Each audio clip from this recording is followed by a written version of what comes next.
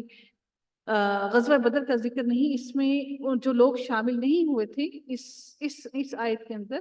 ان کا ذکر کیا جا رہا ہے کہ رسول اللہ صلی اللہ علیہ وسلم تو قافلے کے ارادے سے چلے تھے، لیکن وہاں اللہ کی مرضی سے قریش کی جنگی مرکز سے لڑائی ٹھہر گئی، وہاں پر قریش کے لوگوں سے لڑائی ہو گئی۔ تو چونکہ یہ لڑائی بے خبری میں ہوئی، اس لیے اس میں حاضر بے نہ ہو سکا، اس کے بجائے الحمدللہ میں لیلۃ عقبہ میں رسول اللہ صلی اللہ علیہ وآلہ وسلم کے ساتھ تھا، جبکہ ہم نے اسلام پر موافقت کی تھی، اور میرے نزدیک تو یہ چیز بدر سے بھی زیادہ محبوب ہے، تو بدر کی شہرت لوگوں میں بہت زیادہ ہے۔ اچھا، اب غزوہ تبوک کی غیر حاضری کا واقعہ سنیے۔ کیا ہوا کہ جب غزوہ تبوک میں بہت سے لوگ غیر حاضر رہے، اس وقت مجھے جو آسانی اور قوت تھی وہ اس سے پہلے کبھی میسر نہ آئی تھی۔ اس وقت میرے پاس 2 اونٹنیاں تھیں۔ حضرت صلی اللہ علیہ وآلہ وسلم جس غزوے میں جاتے تو یہ کرتے، یعنی ایسے الفاظ کہتے کہ لوگ صاف مطلب نہ سمجھیں، یعنی کہ جو جانا چاہتا ہے نبی کریم صلی اللہ علیہ وسلم کے ساتھ وہ آ کر تیار ہو جائے جنگ میں جانے کے لیے۔ لیکن چونکہ کہ موسم بہت سخت گرم تھا، سفر بہت دور کا تھا، دشمن بڑی زیادہ تعداد میں تھے، تو بس آپ صلی اللہ علیہ وسلم نے مسلمانوں کے سامنے اپنا مقصد صاف واضح کر دیا کہ وہ پوری طرح سے تیاری کر لیں اور وہ سارے کے سارے اس غزوہ تبوک کے اندر شامل ہو جائیں۔ لیکن بہت سے لوگوں نے اس غزوہ تبوک کے اندر شمولیت اختیار نہ کی، تو ان کا ذکر ان آیات کے اندر کیا جا رہا ہے کہ وہ لوگ جو غزوہ تبوک میں شامل نہیں ہوئے، ان کا ذکر کرتے ہوئے اللہ تعالیٰ ارشاد فرماتے ہیں کہ ان تینوں پر بھی جو پیچھے رکھ دیے گئے تھے، یعنی کہ پیچھے رہ گئے تھے، وہ نہیں آئے جنگ کے لیے، یہاں تک کہ یہ زمین باوجود اپنی کشادگی کے ان پر تنگ آ گئی، اور خود وہ اپنی جانوں سے بھی تنگ آ گئے، اور باور کر لیا کہ اللہ تعالیٰ کی گرفت بہت سخت ہے، اور ان کو چاہیے کہ وہ اللہ تعالیٰ کی طرف رجوع کریں، اور اللہ کے سوا کوئی جائے پناہ ان کو نہیں دے سکتا۔ بس اللہ نے ان کی طرف مہربانی سے توجہ فرمائی کہ وہ رجوع کرتے ہیں۔ یقیناً اللہ تعالیٰ توجہ فرمانے والا اور رحم کرنے والا ہے۔ اے ایمان والو، اللہ تعالیٰ سے ڈرتے رہا کرو اور سچوں کے ساتھ ساتھی بنو، سچوں کو اپنا ساتھی بناؤ، کہ وہ جو سچے ہیں ان کو اپنا ساتھی بناؤ، ان لوگوں کو ساتھی نہ بناؤ جو سچے نہ ہوں۔ تو جنگ کے اندر جن لوگوں نے اپنا سارے اسباب ہونے کے باوجود جنگ میں شمولیت اختیار نہ کی، ان لوگوں کے لیے سخت قسم کے عذاب کا، ان لوگوں کے سے ناراضی کا اظہار کیا گیا کہ بغیر کسی وجہ کے وہ جنگ میں شریک نہ ہوئے۔ تو آج میں آپ لوگوں کو بار بار کہتی ہوں کہ آج اگر ہم اسرائیل کا ساتھ نہیں دے پا رہے تو کم سے کم ان کی برانڈز کا تو بائیکاٹ کر سکتے ہیں، کہ ہم ان کے مددگار نہ بنیں، کہ ہم ان کی مدد نہ کریں۔ تو یہ حال تھا کہ تپتے صحرا اور شدت پیاس کی وجہ سے کچھ مجاہدین ایسے تھے جو کہ اس سفر کے اندر انہوں نے پوری تیاری کی، شامل ہوئے، لیکن کچھ لوگوں نے اس میں شمولیت اختیار نہ کی۔ اللہ تعالیٰ ارشاد فرماتے ہیں کہ ما کان لأہل المدینۃ ومن حولہم من الاعراب، مدینے والوں کو اور ان کے آس پاس کی جو عرابی لوگ ہیں ان کو عرابی لوگوں کو یہ نہ چاہیے کہ جہاد میں رسول اللہ صلی اللہ علیہ وسلم کے پیچھے رہ جائیں، اور نہ یہ چاہیے کہ اپنی جانوں کو اس کی جان سے زیادہ چاہیں، کہ وہ چاہیں کہ ہم اپنی جانوں کو بچا لیں۔ یہ اس لیے کہ ان مجاہدین کو جو پیاس اور رنج اور تکلیف اور بھوک اللہ کی راہ میں پہنچی ہے، اور جہاں کہیں ایسے مقام پر وہ چلتے ہیں جس سے کافروں کے دل کٹیں اور دشمنان دین سے یہ جو کچھ اللہ تعالیٰ نے ان کو دیا ہے وہ چھین لیتے ہیں، اس سب کے بدلے ان کے نیک عمل لکھ لیے گئے ہیں۔ اللہ تعالیٰ نیک کام کرنے والوں کو کا اجر کبھی بھی ضائع نہیں کرتا۔ وہ جو کچھ کم یا زیادہ خرچ کرتے ہیں اور جس کسی بھی میدان کو طے کرتے ہیں وہ بھی ان کے لیے اللہ تعالیٰ نے لکھ دیا ہے، تاکہ ان کے اعمال کو بہتر بدلہ ان کو اللہ تعالیٰ عطا کرے، تاکہ اللہ تعالیٰ ان کے ایک ایک عمل کا بہترین بدلہ ان کو عطا کرے۔ احسن ما كانوا يعملون وما كان المؤمنون لينفروا كافة۔ اللہ رب العزت مزید کیا ارشاد فرماتے ہیں کہ مسلمانوں کو تو یہ نہیں چاہیے، ایسا نہیں کرنا چاہیے کہ وہ سارے کے سارے ہی نکل کھڑے ہوں۔ ایسا کیوں نہیں کرتے کہ ہر جماعت میں سے کچھ لوگ جائیں کہ وہ دین کی سمجھ بوجھ حاصل کریں، اور جب واپس لوٹیں تو وہ اپنی قوم کو آگاہ کرتے رہیں تاکہ وہ اپنا بچاؤ کر لیں۔ کہ مسلمانوں کی جماعت کے اب یہاں پر ذکر کیا جا رہا ہے دین کی تعلیم حاصل کرنے کا،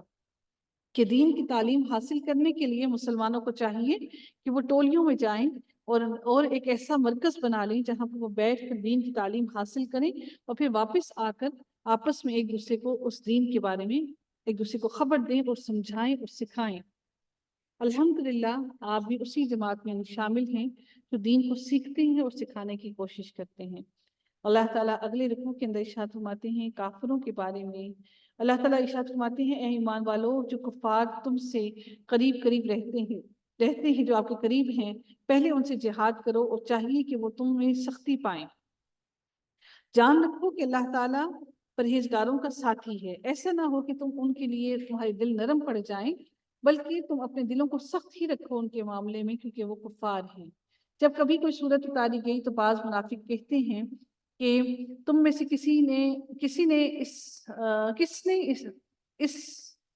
کس کو اس صورت نے اس آیت کو ایمان میں بڑھا دیا، اس آیت نے کس کو ایمان میں بڑھا دیا۔ اللہ تعالیٰ ارشاد فرماتے ہیں کہ اللہ تعالیٰ کی تمام آیتیں در حقیقت ان لوگوں کو جو ایمان والے ہیں ان کے دلوں کو ایمان میں زیادہ بڑھا دیتی ہیں، لیکن وَأَمَّا الَّذِينَ فِي قُلُوبِهِمْ مَرَضٌ، لیکن وہ لوگ جن کے دلوں میں مرض ہے، اللہ تعالیٰ ان کے دلوں میں گندگی کو مزید بڑھا دیتا ہے، اور وہ گندگی پر بڑھتے ہی جاتے ہیں، اور ان کی گندگی ان کو اللہ کی بندگی کی طرف نہیں لے کر آتی، حتیٰ کہ وہ اس حال میں ہوتے ہیں کہ اسی گندگی کے اندر، رجس کے اندر مر جاتے ہیں۔ اللہ تعالیٰ ارشاد فرماتے ہیں کہ کیا وہ لوگ یہ نہیں دیکھتے کہ ہر سال ایک مرتبہ بلاوے میں ڈالے جاتے ہیں، کہ ان کو بلایا جاتا ہے، لیکن باوجود اس کے کہ نہ وہ توبہ کرتے ہیں اور نہ وہ نصیحت حاصل کرتے ہیں اور نہ ہی وہ اللہ تعالیٰ کا ذکر کرتے ہیں۔ جب بھی ان لوگوں کو بلایا جاتا ہے وہ توبہ نہیں کرتے، توبہ کی طرف بلایا جاتا ہے وہ نہیں آتے۔ جہاں کوئی صورت نازل کی جاتی ہے اور ایک نے دوسرے کی طرف دیکھا، وہ جیسی کوئی صورت آتی ہے تو وہ ایک دوسرے کو دیکھنا شروع کر دیتے ہیں کہ کیا تمہیں کوئی دیکھ رہا ہے، پھر چپکے سے سرک گئے۔ یعنی کہ وہ ایسا کرتے ہیں کہ جب کوئی اللہ تعالیٰ کی صورت نازل ہوتی ہے تو وہ آنکھیں چھپانا شروع کر دیتے ہیں کہ کہیں ایسا تو نہیں کہ ہمیں تو نہیں پکارا جا رہا، کہیں ایسا تو نہیں کہ ہمارے بارے میں بات کی جا رہی ہے، اور پھر وہ اس محفل سے چپکے سے سرک کر باہر نکل جاتے ہیں۔ اللہ تعالیٰ نے ان کے دل بھی پھیر دیے ہیں، اس لیے کہ یہ لوگ سمجھ بوجھ نہیں رکھتے اور بالکل خالی ہیں ان کے دل سمجھ بوجھ سے۔ اللہ تعالیٰ ارشاد فرماتے ہیں لوگوں، تمہارے پاس تم میں سے ہی اللہ تعالیٰ نے ایک رسول بھیجا ہے جن میں تمہاری تکلیف بہت دشوار گزرتی ہے، جس کو تمہاری تکلیف بہت دشوار گزرتی ہے، اور جو تمہاری بھلائی چاہتا ہے، جو مسلمانوں پر بڑا ہی شفیق اور رحم کرنے والا ہے، اور ان پر بہت محبت کرنے والا ہے ان پر۔ تو اللہ تعالیٰ مزید ارشاد فرماتے ہیں کہ فَإِن تَوَلَّوْا،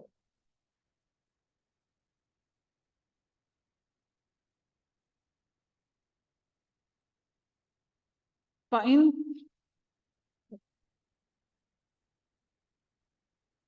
اللہ تعالیٰ ارشاد فرماتے ہیں کہ جب کوئی صورت اتاری گئی تو بعض منافق کہتے ہیں کہ تم میں سے کس کو اس صورت نے ایمان میں ان کو بڑھا دیا. اب وہ منافق تو ایسا کہتے ہیں، لیکن اب اس کے بعد اللہ تعالیٰ اور نبی کریم صلی اللہ علیہ وسلم کو یہ بھی ارشاد فرماتے ہیں کہ تو اس پر اگر یہ پھر چاہیں کہ تو اعلان کر دے کہ مجھے اللہ کافی ہے. نبی کریم صلی اللہ علیہ وسلم کو کہہ رہے ہیں کہ آپ اگر ان کو یہ کہہ دیں کہ مجھے اللہ ہی کافی ہے، اللہ تعالیٰ ہی میرے لیے کافی ہے، فَإِن تَوَلَّوْا فَقُلْ حَسْبِيَ اللَّهُ، کہ اگر اے نبی کریم صلی اللہ علیہ وسلم، وہ تو کہتے ہیں آپ کے بارے میں بہت سی باتیں آپ سے منسوخ کرتے ہیں، لیکن اگر آپ یہ کہہ دیجئے کہ مجھے میرے لیے اللہ ہی کافی ہے، لا الہ الا ہو، تو اللہ کے سوا کوئی معبود نہیں، اور میں اللہ تعالیٰ پر ہی بھروسہ کرتا ہوں جو رب کائنات ہے اور جو رب العرش العظیم ہے. تو اللہ تعالیٰ ان کے لیے ارشاد فرماتے ہیں کہ اگر آپ ایسا کہہ دیجئے تو اللہ تعالیٰ کی مدد شامل حال ہوگی آپ کے لیے انشاءاللہ. سورۃ توبہ کو ہم نے دیکھا کہ اس کے اندر سارے واقعات جنگوں کے بارے میں ہیں، اور ان لوگوں کی بات کی جا رہی ہے شروع سے لے کر آخر تک جن لوگوں نے اعراض کیا اور جنگوں میں شامل نہیں ہوئے،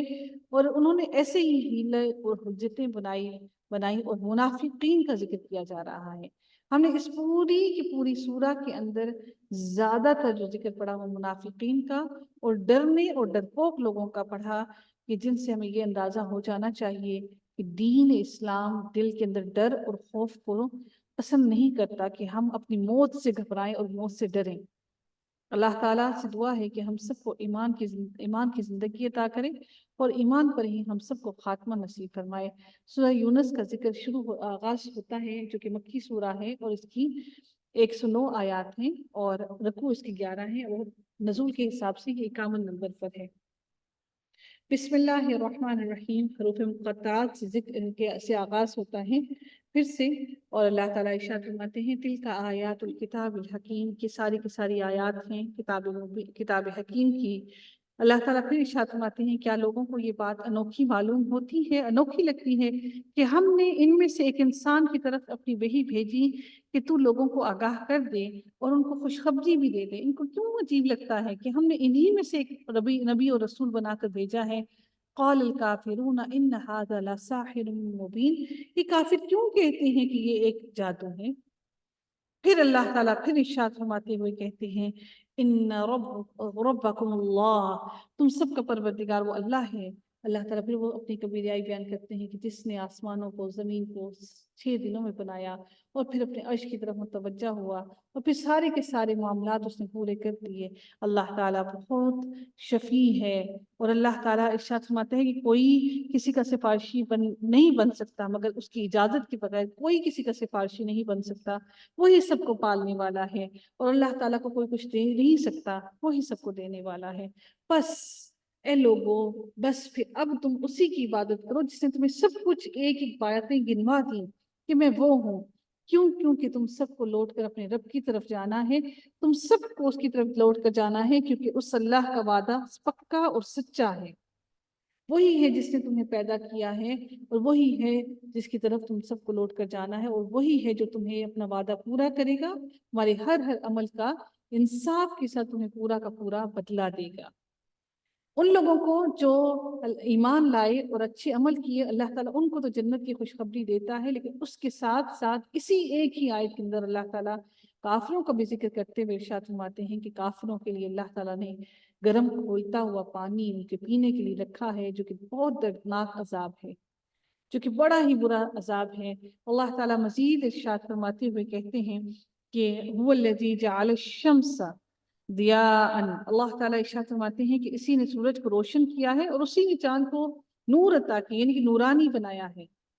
والقمر نورا وقدرہ منازل، اور اس کی منزلیں بھی متعین کر دی تاکہ تم سالوں کے حساب کتاب کو جان لو. ما خلق اللہ ذلک الا بالحق، جو کچھ بھی اللہ تعالیٰ نے بنایا ہے یہ سارا کا سارا حق اور سچ ہے. یہ اس لیے کہ اللہ تعالیٰ یہ آیتیں اس لیے کھول کھول کر بیان کرتا ہے تاکہ تم جان لو، سمجھ لو. یہ دنوں کے آنے جانے میں، رات کے آنے جانے میں، اور آسمان کی پیدائش میں، زمین کی پیدائش میں، اس میں سب نشانیاں اس لیے ہیں تاکہ تم پرہیزگار بنو اور اللہ کو پہچان لو. اللہ کی رحمت سے، اس کی تخلیقات سے، اور اس کی تمام کبریائی سے اس کو پہچان لو.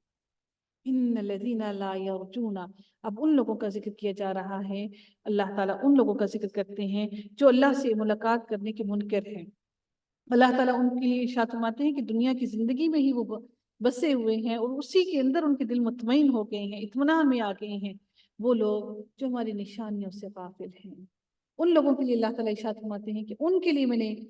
جہنم کا عذاب تیار کر رکھا ہے، لیکن وہ لوگ جو ایمان لائے اور جنہوں نے نیک عمل کیے اور جن کو اللہ تعالیٰ نے ہدایت بخشی، اللہ تعالیٰ ان کو جنت نعیم کی خوشخبری دیتے ہیں، فی جنات النعیم، جنت نعیم کی خوشخبری دیتے ہوئے پھر اللہ تعالیٰ ارشاد فرماتے ہیں دعواہم فیہا سبحانک اللہم وتحیتہم فیہا سلام۔ اللہ تعالیٰ ان کے لیے پھر ارشاد فرماتے ہیں جہاں ان کی پکار کیا ہوگی، سبحانک اللہم ہوگی، وہ بار بار اللہ تعالیٰ کی پاکی بیان کریں گے، اور جنت میں اللہ تعالیٰ کی بار بار پاکی بیان کریں گے، اور ہر طرف سے ان کے لیے دعائے خیر السلام علیکم ہوگی۔ وہ کیا کہیں گے، فیہا سلام، وہ بار بار کیا کہیں گے، سلام، سلامتی ہو تم پر۔ اور ان کی آخری پکار یہی ہوگی کہ تمام کی تمام تعریف، وآخر دعواہم، اور ان کی آخری پکار کیا ہوگی، ان الحمدللہ رب العالمین، تمام کی تمام تعریفیں اللہ کے لیے ہیں۔ یہ جنت کے لوگوں کی کلام ہوں گے، وہ یہ تسبیحات کریں گے سارا سارا دن، ساری ساری رات، مسلسل انکانشیسلی چلیں گے، ان کے سانسوں کے ساتھ چلیں گے، سبحانک اللہم۔ اور ان کا دوسرا کلمہ کیا ہوگا، سلام کریں گے بار بار، اور پھر وہ بار بار کہیں گے الحمدللہ رب العالمین۔ دنیا میں بھی یہ عمل اپنا لیجئے، بار بار سلام کی عادت ڈالیے، تو انشاءاللہ اللہ تعالیٰ جنت میں بھی ہمیں وہ ضرور عطا کرے گا انشاءاللہ۔ اگر اللہ تعالیٰ لوگوں کو برائی پہنچانے میں جلدی کرے، جیسی جلدی وہ چاہتے ہیں اور جیسی جلدی وہ بھلائی حاصل کرنے میں کرتے ہیں، تو اب تک ان کی جو انہوں نے مانگا اجلہم، وہ جو مدت مانگ رہی ہیں تو وہ پہنچ چکی ہوتی، ان کی سرکشی کے سبب اللہ تعالیٰ ان کو عذاب دے چکا ہوتا۔ پھر اللہ تعالیٰ ارشاد فرماتے ہیں کہ جنہیں ہماری ملاقات کی امید تک نہیں ہے، ہم بھی انہیں ان کی سرکشی میں بھٹکا ہوا چھوڑے رہے۔ آپ نے دیکھا ہے اپنے ارد گرد ان لوگوں کو جو گمراہی کے رستے پر ہیں، وہ مسلسل اتنا آگے بڑھتے جاتے ہیں کہ آگے اتنا چلے جاتے ہیں کہ واپسی کا کوئی راہ نظر ہی نہیں آتی۔ انسان کو جب کوئی برائی پہنچتی ہے تو لیٹے بیٹھے اور کھڑے ہم سے خوب دعائیں مانگتا ہے۔ اللہ تعالیٰ فرماتے ہیں او قائدن او قائما، لیٹے اٹھے بیٹھے، اور پھر اللہ تعالیٰ فرماتے ہیں کہ جب ہم ان کو کشادگی عطا کرتے ہیں اور جب ہم ان کے اوپر ان کے لیے ان سے اس برائی کو دور کر دیتے ہیں تو پھر وہ بے پرواہ ہو جاتا ہے، گویا کہ کبھی اس نے مصیبت کے وقت اللہ کو پکارا ہی نہیں تھا، بلکہ اس سے بھی حد سے گزر جاتے ہیں، اور اللہ تعالیٰ ان کے ان اعمال کو زیادہ مزین کر کے خوبصورت بنا کر دکھاتا ہے، اور وہ اسی اعمال میں بھٹکتے ہی رہتے ہیں۔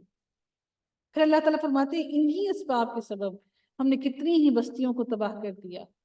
کیوں؟ کیونکہ جب ان کے پاس ہمارے رسول آئے ہماری نشانیاں لے کر تو وہ نہیں مانے، ہم اسی طرح ظالم قوموں کو مسلسل عذاب دیتے رہتے ہیں۔